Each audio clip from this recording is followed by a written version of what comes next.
See the greatness in all. Now, to see the greatness in someone else, who do you need to see the greatness in first?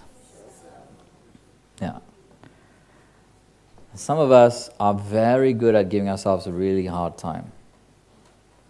Who here is in that clan?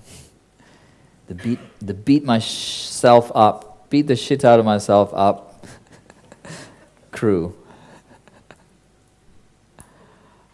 It shows up everywhere. Sometimes we're doing, talk about yoga, sometimes we're doing yoga poses, I can see people like giving themselves a really hard time. I'm like, feel free if you're enjoying it. Even that is an addiction. It's like we're addicted to actually feeling bad. So we keep giving ourselves a hard time.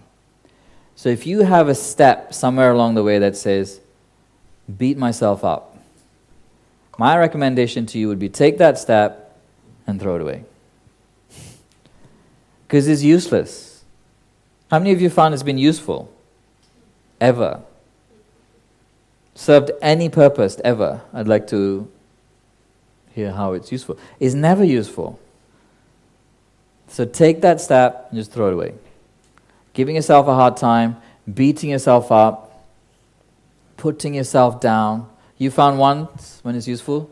I felt a bit weak and stuff like that, and it motivated me to work out of it. So okay. So beating yourself up. instead of beating myself up, but I gave myself a hard time. Okay. It's like, come on, man, you gotta get your shit together. Okay. So you're motivating yourself through beating yourself up. Okay, so sometimes these, patterns, we just haven't found a healthier way. So part of the work is actually to replace the unhealthy habits and still meeting the needs, and more in healthy ways. To rewire things so that you're meeting the needs in healthy ways. Do you want to share something? There's a thing coming to you. Can you hear me? Tell us your name. My name is Andy. Hello, Andy. Hello. This is just a really quick point about seeing the greatness in all. It just kind of light bulb to me. Like, how often is it when you're given a really all-encompassing compliment by somebody that even knows you or doesn't know you, and the default position for everyone, even those of us who think that we've done the work, let's say the comment is, you're fucking brilliant, you're amazing at what you do. The immediate response is to dig around in your psyche for why that would be wrong. So you would say, well, I'm just doing what I was taught, or well, I've been doing it a long time, or all these kinds of, instead of actually landing in that moment and going, thank you. Not some arrogant response, but just to go, it's really hard not to dig around for the shit. Yeah. Get off me.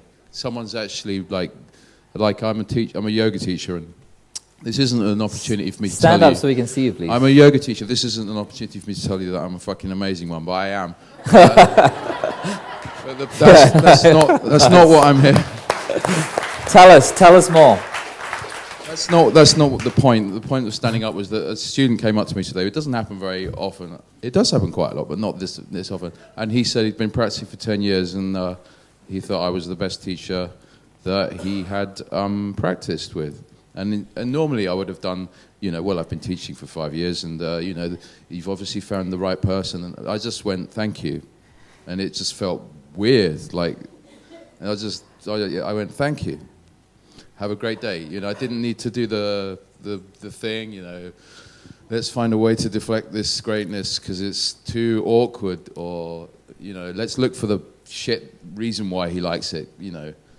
It's really hard just to see the greatness in yourself as much as it is to see it in other people. But when you do, then things start to, open up. Yeah. That's it, really. Great, thank you. Go back. So that's a great example of actually rewiring. When I talk about rewiring, the old conditioning, we go, and I just want to block it and not receive it. Because receiving is scary. When someone gives something like a compliment, or maybe it's love, love's too scary. Right? So no. I've been doing it for 5 years. Oh, it just happened. It's not me. We tend to deflect. We're very good at doing that here in the UK. Before we got like compliment deflectors. Bring it down and let it in. Start receiving. And not just like thank you as in like walls up, but thank you as in bring the walls down and let it in. So this weekend, when you have breaks, go and tell people from your heart. Give them some heartfelt compliments, the truth. And if someone actually does that, don't be so selfish that you're going to deflect it. Let it in. Receive it. Take a moment to actually land in. And let it like a ripple effect. Let it just have its ripple effect. So it feels weird, it feels uncomfortable. Oh. Feel it. And then when that's through, feel, how good it feels to actually receive. Some of us are really good at giving. How many of you are givers? Like you give a lot, just really good at giving. Keep your hands up.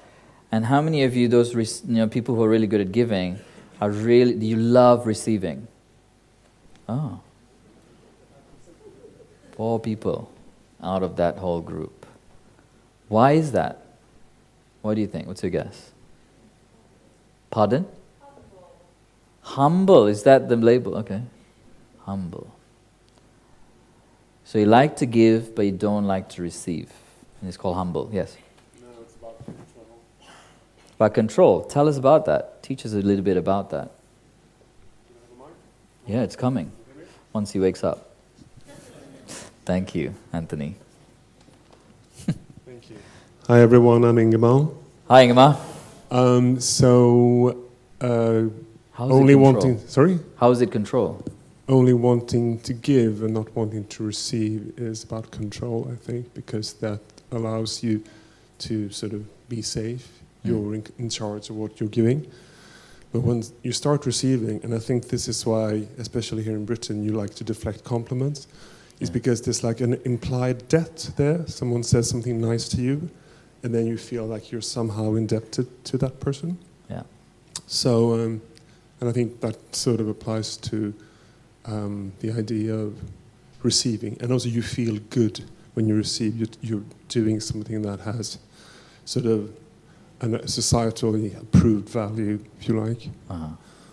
Does that make sense? Yes. So, but if you start receiving, it's like, oh, and you have to be a little bit vulnerable when you do that.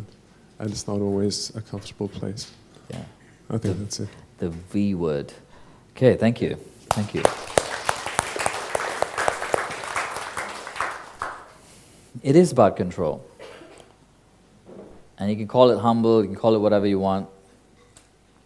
But giving and only hiding behind giving and never wanting to receive or not wanting to receive is about control. Because that way you get to keep the cards. And you get to hold the cards and you decide when you let in anything. And a lot of times, probably not many things go in. So that's also why, when we were doing the massage, I was kind of joking around and saying, yeah, let them, give it to them and let them receive. Because some people are very good, and a lot of hands went up. When we said giving, and I said, how many of you like to receive? 4 hands stayed up. Because it's scary. To receive means you have to open. It means, like he said, to be vulnerable. And we live in a time where there's confusion that vulnerability is weakness. It's one of the big confusions in our day and age today. Vulnerability is weakness. So we go walls up, I've got it together, keeping it together. How many of you are good at keeping it together? Or you used to be? Really good at keeping it together. Me too. But keeping it together is keeping yourself separate. Because you've got it together. You can't receive anymore. They can't contribute to you. Because you've already got it together. But the moment you start allowing yourself to be contributed to, then you can receive. And when you receive, well, there's more than what you can muster up. And it's not weakness. Vulnerability is strength. Vulnerability is strength. Not walls up. So, when Law shared and all the people that shared so far, that's them being vulnerable and open and sharing and speaking, even when, maybe they're feeling nervous, and sharing a part of them. And we all got to learn together when they shared something. So in case it's kind of a little bit confused for you, it's okay. You can change it, you can rewire it. Excuse me. Vulnerability is not weakness, vulnerability is strength. So allow yourself to feel, allow yourself to give, and more so allow yourself to receive. So to see the greatness in others is first to see the greatness in yourself. Because you can't give it to others, what you don't have. You can't give to others. I hope you enjoyed that. Remember to leave me a comment below or any questions you may have about the topic covered. And if you haven't done so yet, hit subscribe and the bell icon so you'll be the first to know when I upload my next video. Also, if you know someone who may benefit from this video, please hit share and share it with them. Lastly, I commend you for your commitment to growth and personal transformation. Here's to your epic awakened life. See you in my next video.